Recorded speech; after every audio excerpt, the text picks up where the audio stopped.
chocolate is one of the food groups, Yeah. the most important one Yeah. in my book.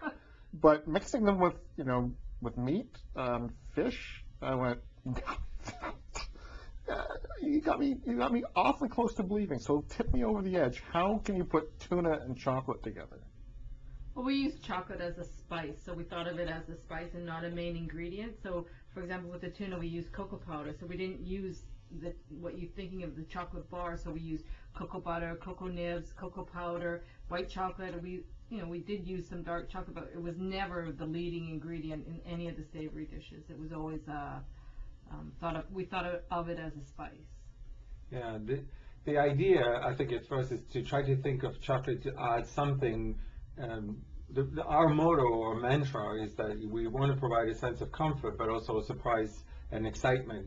And if you think of savory cuisine, there's no new fish coming out of the sea, there's no new mushroom coming out of the woods. Pretty much everything has been explored. So the only way that you can create something a little bit more unique and different is by using different kinds of ingredients that would not necessarily be thought of as savory ingredients, and or using science and technology to create new taste and texture. And this book is actually a little bit of both. We're using different elements or ingredients like agar or lecithin and things to give different texture as far as gels and serve hot or cold and emulsions and things of the like. And then, of course, the element of surprise being the chocolate. But like Cindy said, it's more an underlying ingredient as opposed to the main and bold ingredient. So we don't want people necessarily to think that when they see a dish, that they automatically know that there's chocolate in this dish. And the tuna, for example, is darker on the outside, but it's dark from the cocoa, but it's also dark from the roasted spices of chilies. So if you didn't know, then you would know there was actually chocolate in there. And the chocolate part of the sauce is actually white chocolate and is made with a bonito infusion, which is still very savory. So it's a more sort of a thickening agent kind of idea, and then to balance out a little bit of the acidity by having a little bit of sweetness. And the sweetness comes in from the chocolate as opposed to adding some corn syrup or another type of sugar. And also the notes that come from white chocolate, for example, is very much dairy, butter, cream, which are the ingredients in the chocolate already, which are very typical savory ingredients. And the only maybe somewhat unique would be the vanilla.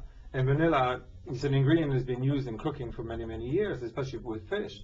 So it's not that weird or that far off. It's just that sometimes people have to sort of think of how we came about to use those ingredients and how do we combine them together. There is a rationale, there is a way of thinking. It's not just throwing everything in except the kitchen sink kind of approach. We do know what we're thinking, and we do know how we're applying it, and we do know what is to expect. And we did quite a few testing, and the people who are trying it, they were very surprised.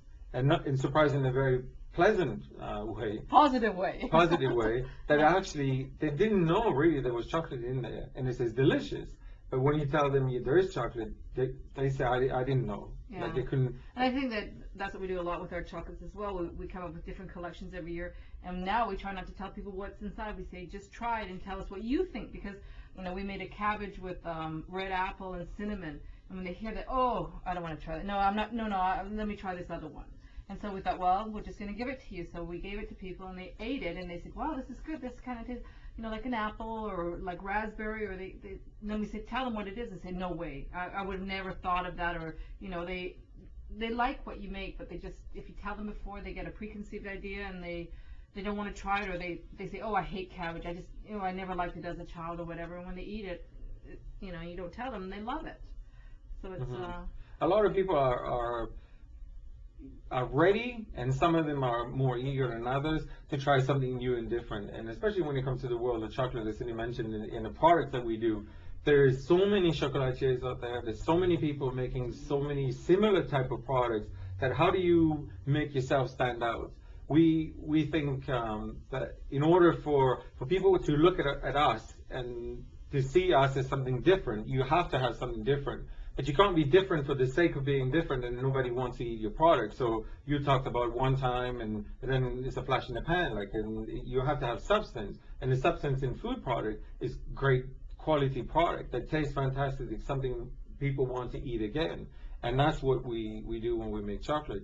there's a lot of thinking, there's a lot of researching, there's a lot of testing, and at the end, it's something that is so unique and different, and then we start all over again next year. At first I thought you guys were cooks, then I thought for a while you were scientists, and then I started looking at the pictures and went, no, they're sculptors, because the presentation is fascinating. How do you describe it? Like an art. We think of food as a multi-sensory experience. So you eat with your eyes first. So food has to be gorgeous. If it's not gorgeous, then it's just food. The look of it is what will entice you to want to eat it or not.